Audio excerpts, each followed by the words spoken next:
Moi, mä oon Christian. Lähdetään lähiluontoon.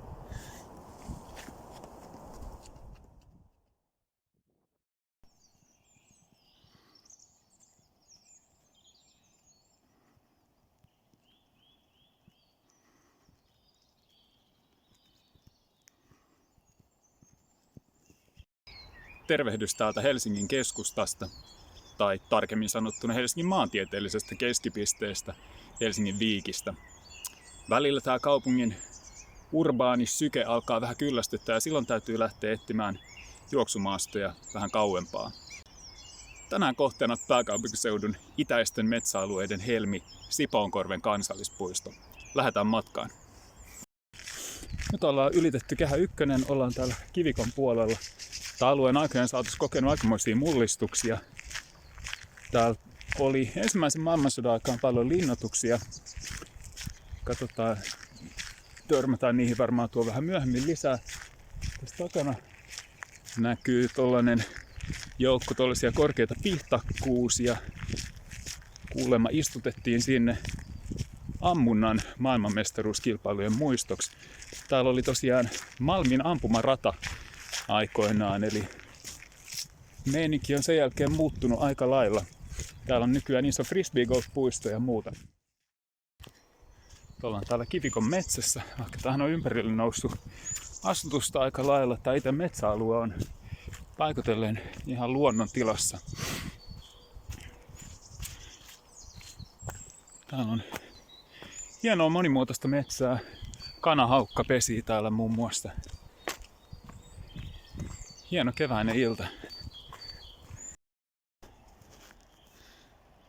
Täällä Kivikossa näkyy näitä ensimmäisen maailmansodan linnoitusrakenteita. Katsos päästäänkö tästä yli. Yes. Helsinki tosiaan kiersi ennen ensimmäistä maailmansotaa rakennettu puolustuslinnoitusten kehä. Venäläiset rakensi sen tavallaan Suomenlinnan suojaksi. Ne oli just näillä yleensä korkeimmilla kukkuloilla. Niihin aikoihin oli parturoitu itse asiassa metsät näiltä kukkuloilta matalaksi, jotta ne ei haitannut näkyvyyttä. Malmin lentokenttä siintää tuolla.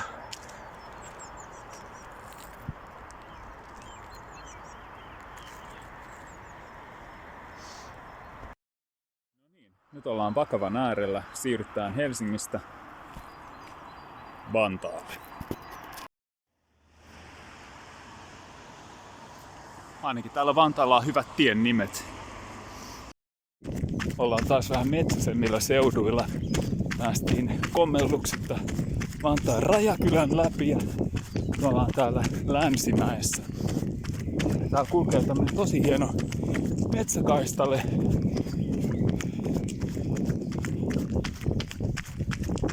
Hyvät on maisemat. Sepelkyykky huhuilee.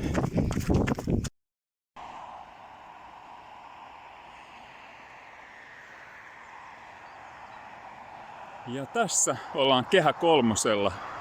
Ei muuta kuin yli vaan. No niin, nyt vähän aurinko paistaa. Seuraavaksi yritetään päästä Porvoon moottoritien alitte tuonne varsinaiselle Sipoonkorven puolelle.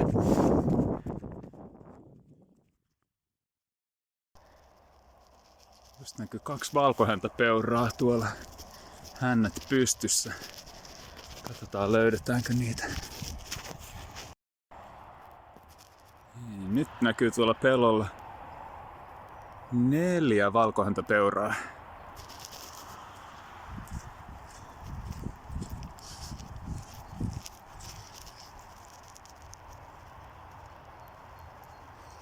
Siellä pomppii valkohäntäpeurat, hännät pystyssä. Aikamoisia loikkia. Ja kohti moottoritietä. No niin, täältä tullaan. Edessä näkyy tunneli, joka vie meidät Porvoon moottoritien ali. Kohti Sipoonkorpea.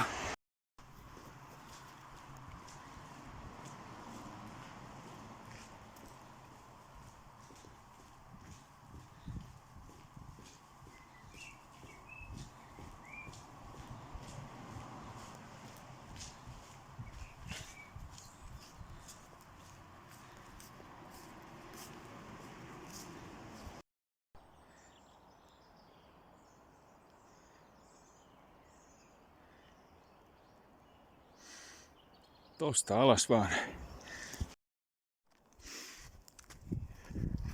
No niin, täällä mennään metsässä. Ei ole mitään selkeitä polkuja täällä, tää on ihan hauskaa.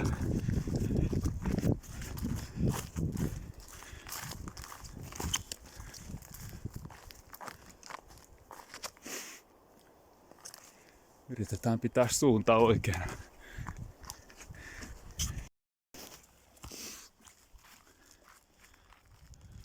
No niin, täällä mennään hienoissa metsämaisemissa.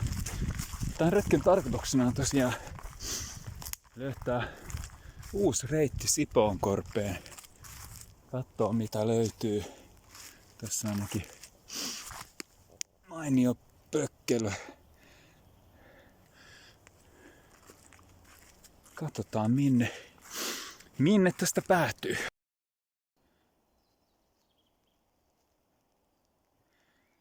Tommonen pieni korpipainanne.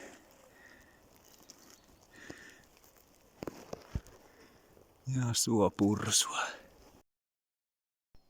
No niin, nyt ollaan tutuissa maisemissa tuolla siintää Storträskin järvi.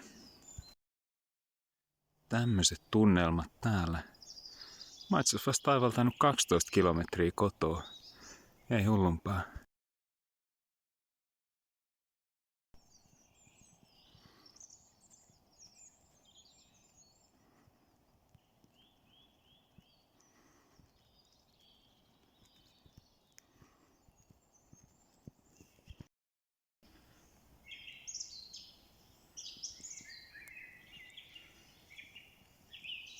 Tää on oikein miellyttävä ilta Sipoonkorvessa. Taidan vielä käydä tuolla Högbergetillä katsomassa vähän maisemia ja sitten kotiin päin. Jes, kavutaan täällä polkua ylös kohti Högbergettiä. Siellä pitäisi olla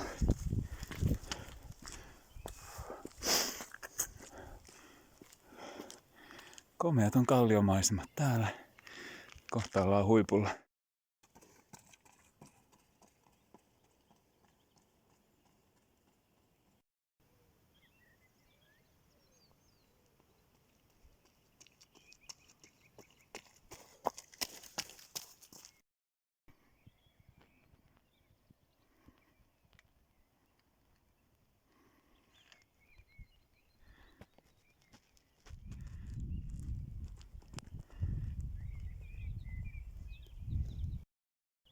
Täällä ollaan Högbergetin huipulla.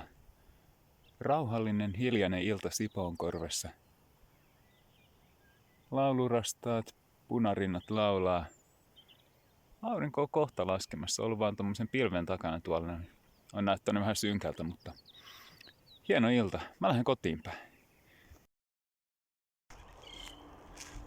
Yes. Ollaan täällä kivikossa. Piti äsken pistää poskeen vähän taas semmoista myslipatukkaa, rupeaa jo jaloissa vähän tuntumaan, mutta jatketaan matkaa.